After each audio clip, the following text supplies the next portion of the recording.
Hello বন্ধুরা, কেমন আছো তোমরা সবাই? আশা করি তোমরা সবাই ভালো আছো। ভগবানের কৃপায় যে যেখানে আছো ভালো থেকো, সুস্থ থেকো, এই কামনাই করি।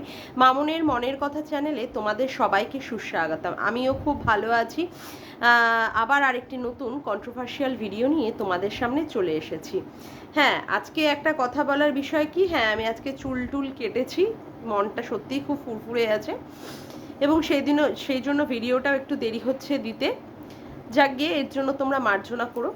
আজকে আমার ভিডিওটা হচ্ছে সন্দীপ ভাইকে নিয়ে। সন্দীপ ভাই আজকে তার ভিডিওতে জানিয়েছে যে তারই আত্মীয় স্বজন, তারই খুব নিকট আত্মীয় স্বজন তার খুব বড় সর্বনাশ করছে। তারাই ফাঁদ পেতে রেখেছে এবং সেখানে তারা কাকে সামনে রেখে দিয়েছে? তারকে সামনে রেখে দিয়েছে ধবলাকে। ধবলাকে দিয়ে কাজগুলো করাচ্ছে এবং তারা ক্যামেরার মাধ্যমে আসতে পারছে না। তার 100 মিটারের মধ্যেও কেউ কেউ আছে যারা তার এর ধরনের সর্বনাশ করছে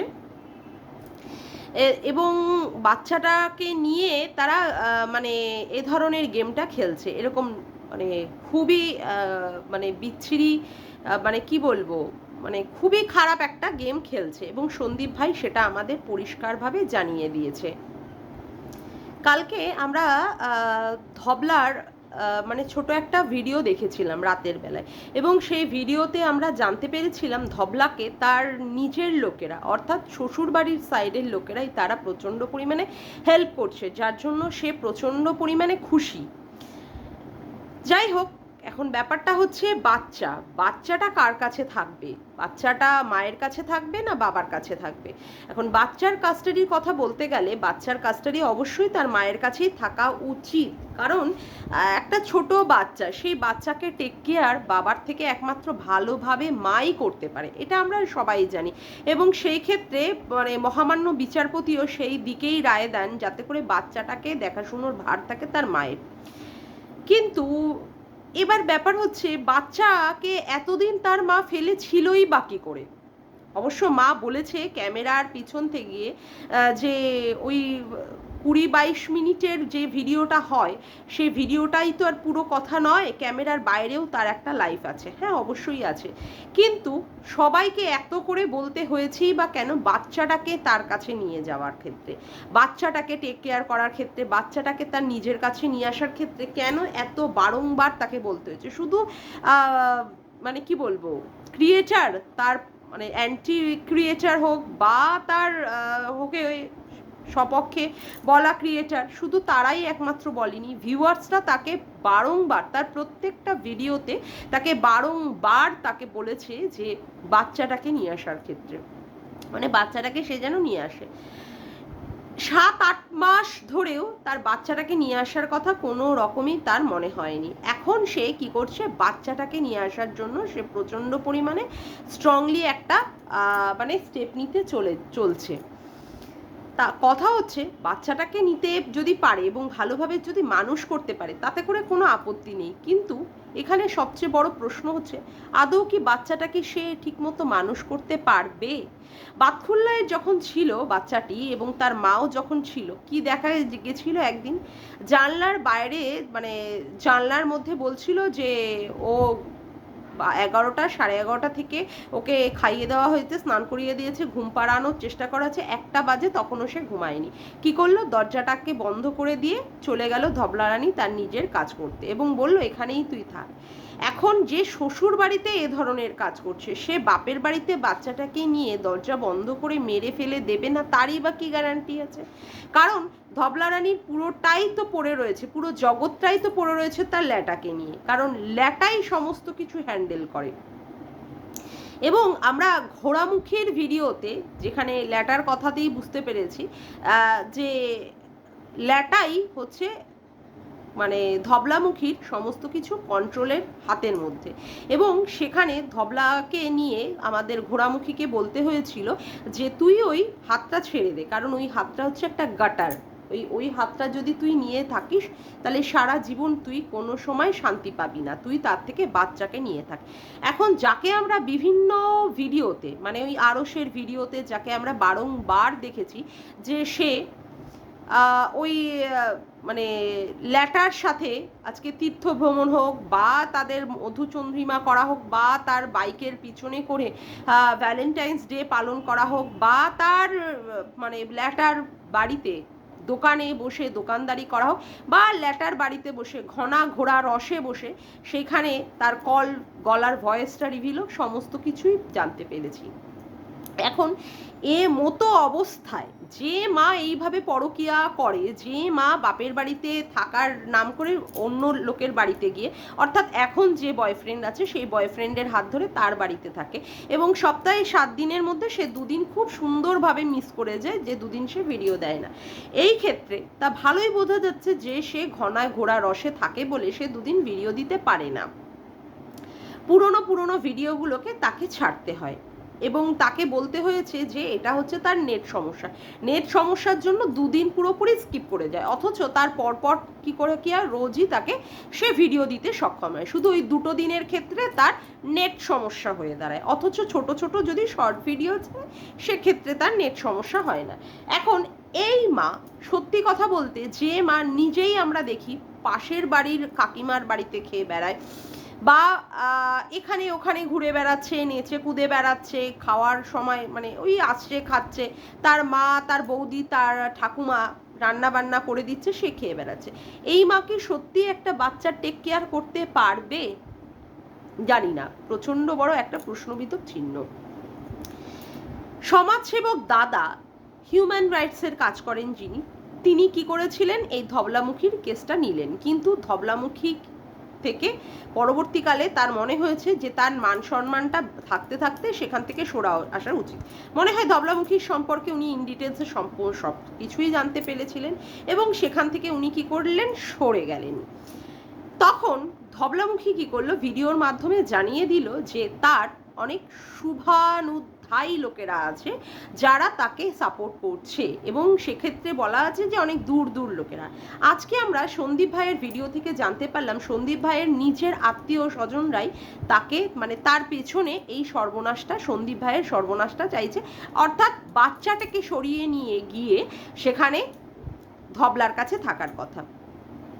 যে মা নিজেই ঠিক করে খাওয়া দাওয়া হোক, নিজেই ঠিক মতো নিজের যত্ন করা হোক করে না, যে মা নিজেই পরকিয়া করবে বলে আজকে এই বাড়ি কালকে ওই বাড়ি ঘুরে বেড়ায়, সেই মা একটা বাচ্চাকে কি করে টেক কেয়ার করবে? আর এই সংক্রান্ত ব্যাপারে সন্দীপের নিজের আত্মীয় অর্থাৎ সন্দীপের দিদি এবং সন্দীপের মামা বাড়ির লোকেরা বা সন্দীপের পালতু পিসো, এরা কি করছে, সন্দীপের এগেনস্টে গিয়ে ধবলামুখীর হাত ধরে সেই ব্যাপারটাকে চালনা করার চেষ্টা করছে। আর রুমালি, আমি জানি না আজকে পরিষ্কার এখনো হয়নি, কারণ সন্দীপ ভাই বলে দিয়েছে সন্দীপ মিত্র চ্যানেল থেকে একটা ভিডিও আসবে যেখানে আমরা পরিষ্কারভাবে সব কিছু জানতে পারবো। যাই হোক, আশা করব সেটা খুব তাড়াতাড়ি আসবে, শীঘ্রই আসবে, কারণ সেই দিকে আমাদের চোখ থাকবে।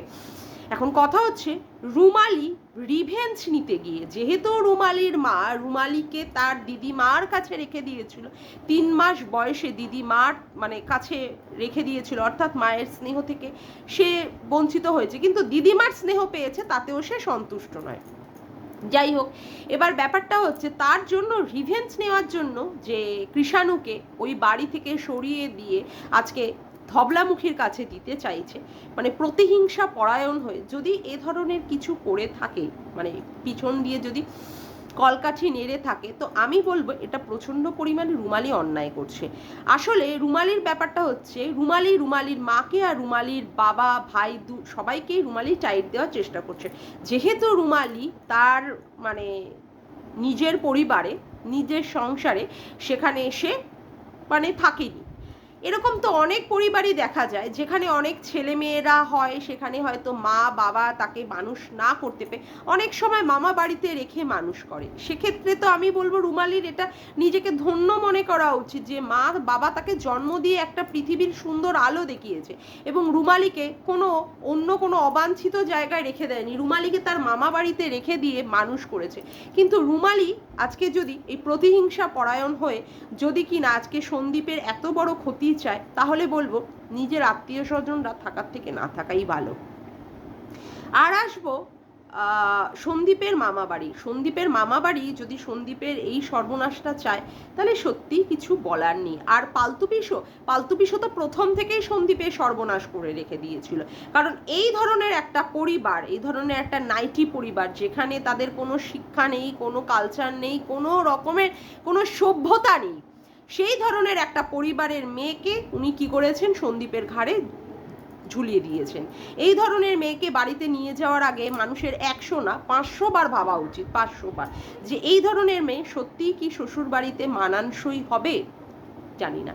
আজকে যদি এরা এই ধরনের ভাবে সন্দীপের পিছনে যদি সত্যি ছুরি বসানোর চেষ্টা করে, তাহলে একটা কথা সন্দীপকে বলবো, সন্দীপ ভাই, রাখে হরি মারে কে, তুমি এই কথাটা মনে রাখবে। যার পিছনে কেউ না থাকে তার পিছনে ভগবান থাকে। আর ভগবানের উপরে বিশ্বাস করতে হবে যে ভগবান কি চান, সত্যিই কি তোমার কাছ থেকে সন্তানকে কেড়ে নিতে চান। তবে আমি বলবো তুমি মানে সঠিক পথে এগিয়ে যাচ্ছ এবং সঠিকভাবেই এগিয়ে যাও। তুমি যেভাবে কেস মানে করছো, আবার 19 তারিখে একটা হিয়ারিং আছে, অবশ্যই এটাকে মানে আমিও বলবো, যদি ওরা এই রানাঘাটের কেসটাকেও যদি ওরা ট্রান্সফার করার চেষ্টা করে, এটা যাতে না করতে পারে, তুমি এটা প্রচণ্ড পরিমাণে আপত্তি জানাও, যাতে করে ওরা না করতে পারে। আর ব্যাপার হচ্ছে যে তোমার পাশে সমস্ত কন্ট্রোভার্সিয়াল দিদিরা আছে, যারা তোমাকে প্রচণ্ড পরিমাণে ডে 1 থেকে এখনো পর্যন্ত সাপোর্ট করে যাচ্ছে, এবং তুমি সেটা খুব ভালোভাবেই জানো। আর তুমি তারপরেও ভিডিওতে বলেছো যে তোমার কমেন্ট বক্সটা চেক করতে, যেখানে তোমার নিজের আত্মীয় থেকে শুরু করে যারা তোমার নিজের আত্মীয়, তারা তোমার বিশ্বাসঘাতকতা করতে পারে, কিন্তু কমেন্ট বক্সে যে সমস্ত ভিউয়ার্সরা আছে, তারা তোমাকে সাপোর্টে নিয়ে তোমাকে ভিডিও করছে, মানে সরি ভিডিও বলছি, কমেন্ট করছে। আর তোমাকে যারা ভালোবাসে যে সমস্ত দিদিরা, তারা কিন্তু তোমাকে নিয়ে ভিডিও করছে। সুতরাং এটা প্রচণ্ড পরিমাণে প্রমাণিত তোমার পাশে মানুষ আছে। এতে করে আমি বলবো তুমি মনোবল হারিও না, তুমি মনোবল যেইভাবে নিয়ে এগোচ্ছে সেইভাবে নিয়ে এগিয়ে যাও। কেউ তোমার কিছু ক্ষতি করতে পারবে না যতক্ষণ না ভগবান কিছু ক্ষতি করেন। মানুষ তো মানে কি বলবো, একটা মানে অবলম্বন মাত্র। ভগবান যদি না চান তাহলে তোমার ক্ষতি কেউ করতে পারবে না, এবং তুমি সৎভাবে রয়েছো, এখনো মানুষ তোমার সাথে রয়েছে। সবচেয়ে বড় কথা হচ্ছে তোমার কমেন্ট বক্সটা তার জলজ্যান্ত উদাহরণ। তুমি সাদামাটা ছেলে, তুমি যথেষ্ট ভদ্র ছেলে, এটা হচ্ছে তার প্রমাণ যে তুমি কোনো অন্যায় করোনি, তুমি কোনো রকমের ডোমেস্টিক ভায়োলেন্স করোনি গামলার এগেনস্টে বা ধবলামুখীর এগেনস্টে। সেইখানে তুমি নিজেকে এতটাও ছোট মনে করো না। আর আত্মীয় স্বজন না হলেও তোমার কোনো কিছু অসুবিধা নেই, কারণ তোমার ক্ষেত্রে তোমার এই দিদিরা তোমার পাশে আছে, এবং আমি বলবো তোমার পাশে তোমার ভগবান আছে, তোমার বজরংবলী আছে। সুতরাং তুমি ভয় না পেয়ে তুমি এগিয়ে চলো।